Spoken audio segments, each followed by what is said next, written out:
Alright, it's Monday night. I know you probably thought the video was over, didn't you? But it's not. I've gone ahead and tidied some stuff up. I had my oil pressure line hooked up. I rigged a belt. This is an old Volkswagen belt. It went over the crank and the water pump. It's not running the alternator because I couldn't find one that was that size. So there's the tech tip of the day.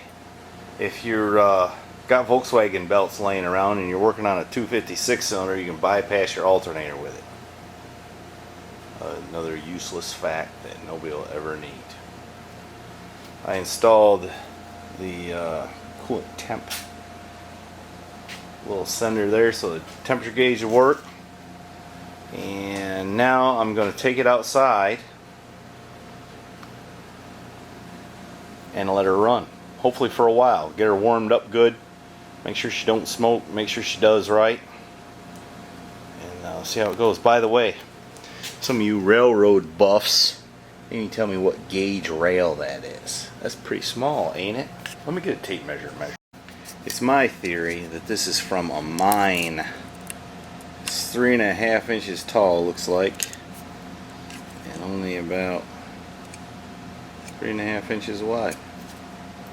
I think mine carts ran on it, but that's just my theory based on zero research, which is a big word for me, research. Alright, let's do a cold start, shall we? Turn on our fuel pump.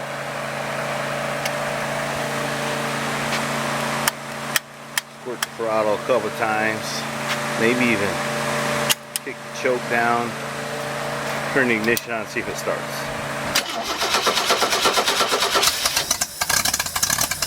Look at that.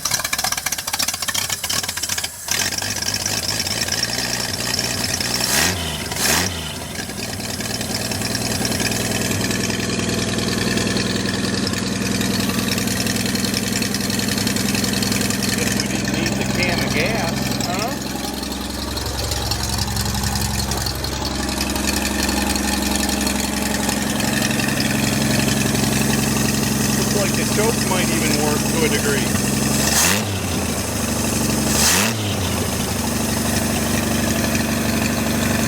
Alright, let me put the camera down. I believe the accelerator pump is about width. If you look in there,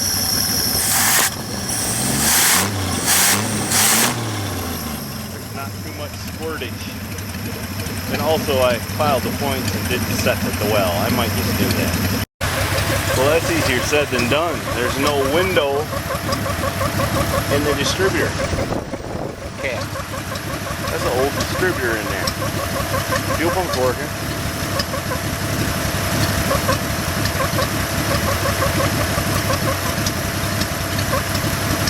Yep, it's a good one.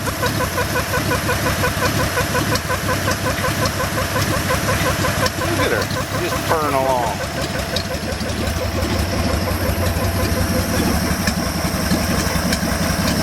40 pounds oil pressure. Oh, temp gauge just jumped up.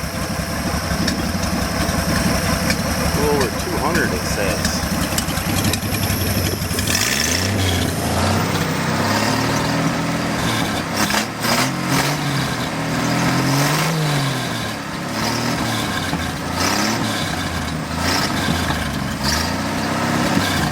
Thermostat might be resisting opening here.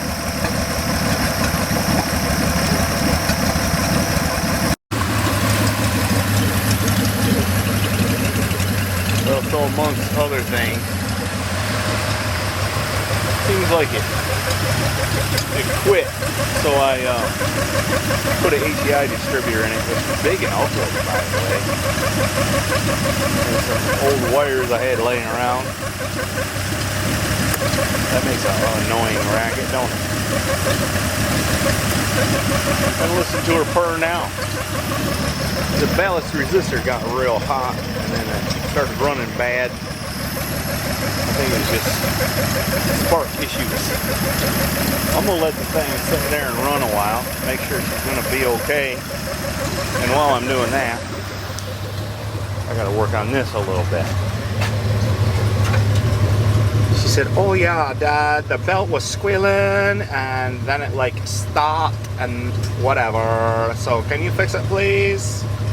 You know, I don't know if I will put an oil pump in. It's good and warm now.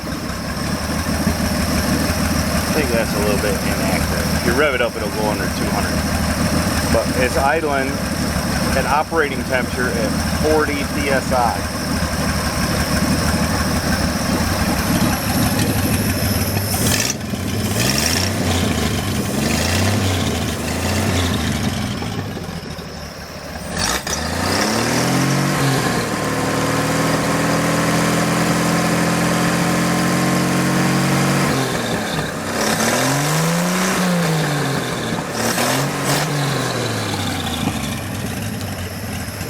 I think it's a good motor. No sign of smoke. No sign of blow-by. It don't have a PCV valve in it. I think change the oil and run it. That's what I think. I think I'm going to take it in and drain the oil out of it. Give it an oil change. We'll see how easy she starts. Oh yeah.